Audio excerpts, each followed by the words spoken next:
Hello, this is Bruno pelletier-bacquaert.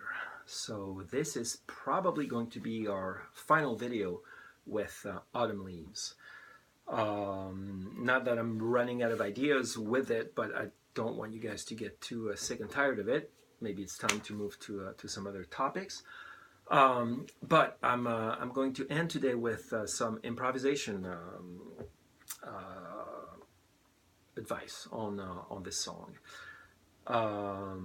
So make sure, before anything else, make sure you review all the videos we've seen with this song. So start with the melody, be real strong with the melody, understand the shape of it, its rise and fall, the whole form of the melody. Crucial for this song, maybe even more than with any other song. Look at the basic chord studies that we saw. Those will help you harmonically speaking, and in particular those thirds and sevenths, that we tapped into. So if you've done your homework with all those previous videos, then you're ready for this one, for improvisation. So there are a million ways to address improvisation on any tune, but I'll just I'll basically give you a couple hints. The first thing would have to do with arpeggios. Arpeggios are always very important, whenever you work on chord changes. But for this particular song, I'm going to advise you to play every other arpeggio. In other words, instead of playing all of them, like that would be a C minor. How about some volume? Here we go. So instead of playing a C minor to F7, to B flat major 7, to E flat major 7, to A half diminished, to D7, to G minor. So instead of playing them all, which you certainly can do, by the way, I'm not saying don't do that, but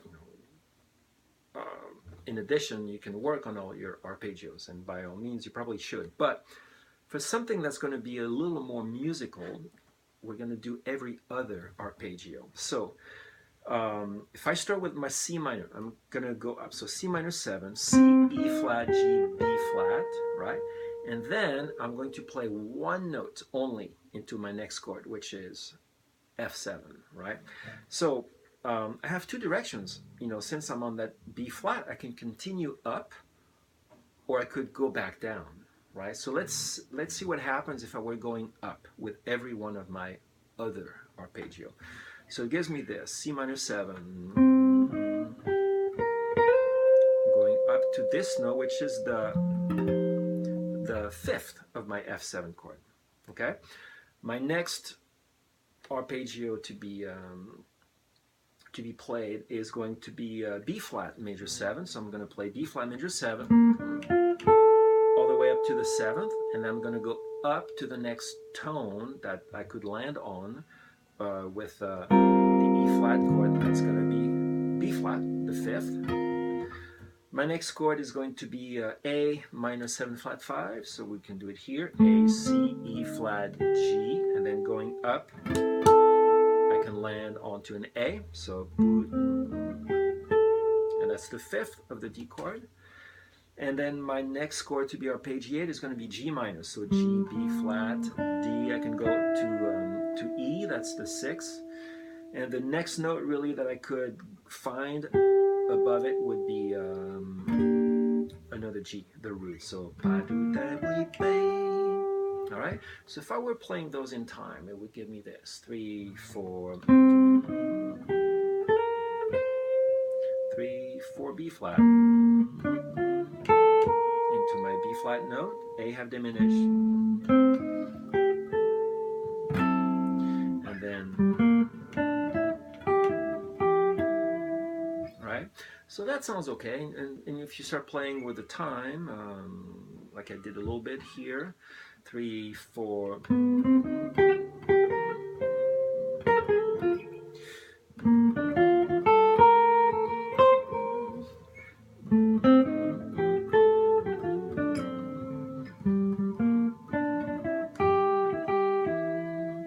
So what I'm doing, I landed on the note, and then I did a little something. The little something was just a fill, which had pretty much nothing important to it, except it was just a little fill. But feel free to sit on a given note. So 3, 4.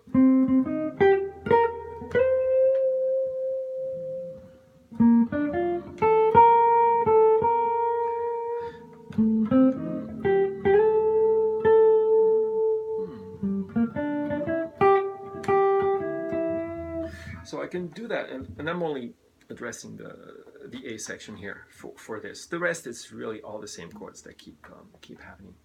So that's one option. You can arpeggiate every other chord, and then continue up, and then land on one note.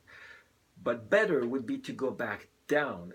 Why? Because the seventh of each one of the arpeggios is going to go down a half step or a whole step into the third of the next chord, and that's a much stronger note than the fifth. So it would give me this, starting with the C minor 7, and then see this note, this A is, that's the third of my F chord. Then my next arpeggiated chord is going to be B flat major, and I land on G, which is the third of my E flat major, and then my next chord is A minor 7 flat 5. I land on F sharp, which is the third of my D dominant chord, and then G minor again. So I could go either the G minor, since we have two measures of the G minor, it doesn't really matter what we do there, but I would probably do this either up or go back down. If I'm gonna play the G7 for that second measure for the first ending, maybe I could go something like this.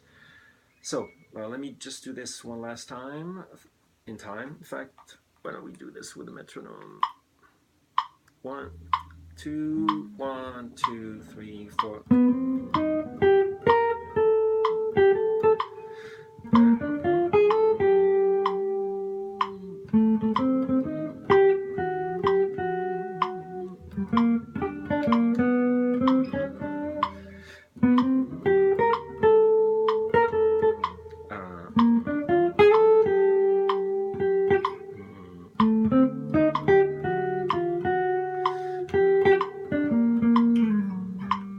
Something like that. It's important to not overplay at this point and still really hear those important notes. So arpeggio, and then target one note. Play a little fill or not, but that would be important to actually know what note you land on. And if you can land on the third, it's even better. Okay, so that's one thing. And you can, like I said, you can do the same with the rest of the song. And the next thing I want to address here with this song is making sure that we understand the form. I keep talking about the rise and fall of that melody, but that's really going to help us throughout the song. So I'm going also to remember the fact that I have sequences, in particular with the A section. So that means that if I play a little phrase at the beginning of the form, I'm going to see what I can do with reusing that phrase throughout the chords, just like the melody. Phrase number 1, phrase number 2, phrase number 3, phrase number 4. It's basically the same phrase, the same pattern that keeps reappearing. So I can put that to use in my soloing. If I come up with a very simple idea, I can recycle that idea throughout the rest of the chords. So I'm going to show you some ideas like that with the metronome. So 1, 2, 1, 2, 3, 4. My idea. Same exact thing.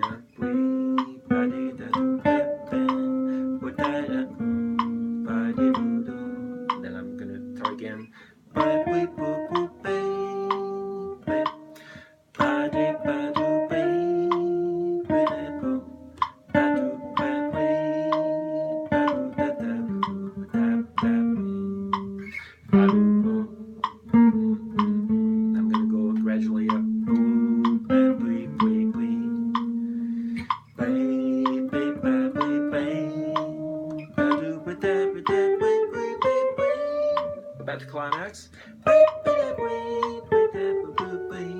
and then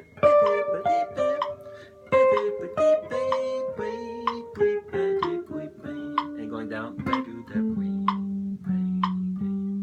Okay, so it's almost a remake of the melody. You know, I sort of followed almost the script of the melody. You know, my sequences for the A section, whole thing repeated twice, but going to a second ending. My B section, where I start, you know, gradually going up, and then at the C I have my climax, and then I unwind and come back down. Let me do this again. You know, play a little more. It's very important to leave out space. You know, because if you overplay, then you're not going to hear that scenario I was describing. So let's try that. And you know, I was starting. Remember those chord tones that we saw? The E flat, the D, the C, the B flat. Those are crucial notes. So I'm making sure to land on that. Okay, 1, 2, 3, 4.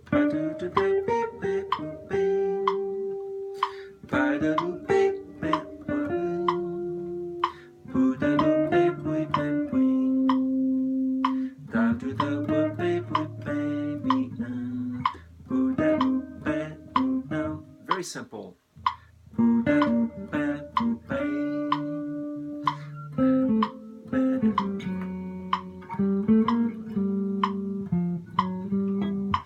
So I'm not really thinking too hard about what I'm about to play. What's actually happening in this particular case is I'm listening to what I just played, and then I decide, yes, I can do something with that, and let me see what I can do with that and recycle it through the chord. There's something that becomes a bit unpredictable, or predictable. I'm sorry. So let's say if my chords are, again, that's my changes right beginning, right? So if I'm, let's say, just playing just about that E flat, right? Just playing up and down, you know, just I'm literally encircling that E flat. Well, when the next chord comes around, what do you think you're dying to hear? Which is, and then continuing, and then, now the way you wrap it up at the end of the section, then that's, you know, you have a little more freedom. But the first 3 times after I heard that first original fragment, I wanted to sequence it, and it's hard to resist doing that. And maybe you should provoke it if you don't notice it, but you know, just realize, because if I had played that same melody like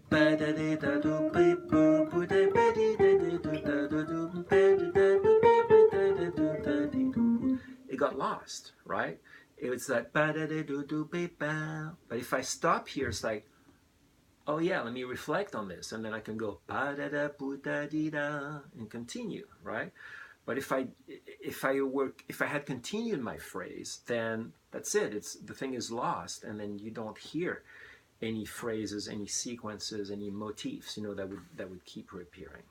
So do that essentially for the first part of the song, the A section, and that's really going to keep you going. And then you're clearly outlining section A1, section A2, then you're ready to go into your B section, and then you wrap it up with the C, and then you start again at the very beginning. Each new top of the page is like a new beginning. And I think you will find that not only your solos are a little more enjoyable, both for the listener and for yourself, and it gives you something to work with, you know. Again, that's not the only thing. I'm not saying every solo on Autumn Leaves should have that very strict scenario, but it's really helpful at least at the beginning, and it's just one option that's definitely worth investigating. So I'm leaving it at on this for today, and let me know if you have any questions, concerns, problems, and see you next time. Bye.